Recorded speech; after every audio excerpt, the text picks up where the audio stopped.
Situation explain பண்ணு. சிச்சுவேஷன்னா just pass 24 mark. Pass ஆனாலே அதிசயம். அதனால பிசிக்ஸ் நான் விட்டது கெமிஸ்ட்ரியில பிடிக்கும். 100க்கு 100 ஃபுல் மார்க். விட்டதை பிடிக்கிறோம். கன்ஃபார்ம் பிடிக்கிறோம். அவ்வளவுதான். கெமிஸ்ட்ரி ஃபுல் மார்க் எடுக்கிறோம். கெமிஸ்ட்ரி ஃபுல் மார்க்ல கன்ஃபார்ம் ஃபுல் மார்க். கெமிஸ்ட்ரினாலே நம்ம அந்த மாதிரி இருக்கும். கெமிஸ்ட்ரி மார்க்லாம் பார்த்து டீச்சர்ஸ் மறவும். மறல அப்படியே ஸ்டாக்கர். Of mark.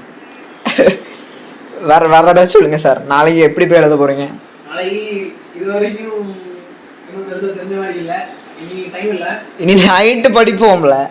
நைட் கன்ஃபார்ம் படிச்சோம். இன்னைக்கு நோ ஸ்லீப். அது எப்படின்னா நாங்க வந்து இவ்வளோ நாள் டைம் நாங்க படிக்க மாட்டோம். ஏன்னா அது எங்களே நாங்க வந்து क्वेश्चन பண்ற மாதிரி இருக்கு. எப்படின்னா நாங்க February 1ஆம் தேதி ஒரு நாள் ஒரு சாப்டர் படிக்கணும்னு இருந்தோம். இப்போ ஒரு நாள் 14 சாப்டரா 14 சாப்டர் மட்டும் இல்ல 14 chapter PYQ extra questions derivation sample paper எல்லாத்தையும் படிக்கிறோம். நிலைமை ஆயிடுச்சு. அப்புறம் இந்த டைம்ல தான் இந்த ஃபங்க்ஷன் எல்லாம் வரும். ஃபங்க்ஷன் இப்போ பிரியாணி ஆர்டர் போட்டுருக்காங்க. எனக்கு வர போகாம இருக்கு, மனசு வர மாட்டேங்குது. பிரியாணி இப்போ இவன் கிஷோர் வருவான்.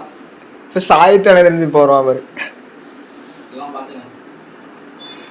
பெனின் தான் என்ன ஆகுறான்னு தெரியல. அவனே பாஸ் ஆயிட்டானா நம்ம பாஸ் ஆகணும்னு வச்சுக்க. தூக்குல தூங்கணும். அந்த 10th மாதிரி ஐசிடி மார்க்கை ஆட் பண்ண மாட்டாங்களா? உங்களுக்கு தமிழ் ஒன்று இங்கிலீஷ் அது கூட கிடையாது. 5 தானா? தமிழ் இருக்குல்ல, அதை வச்சு மார்க் ஆட் பண்ணலாம். நிசாந்த் ஃபோன் அடிப்போம்.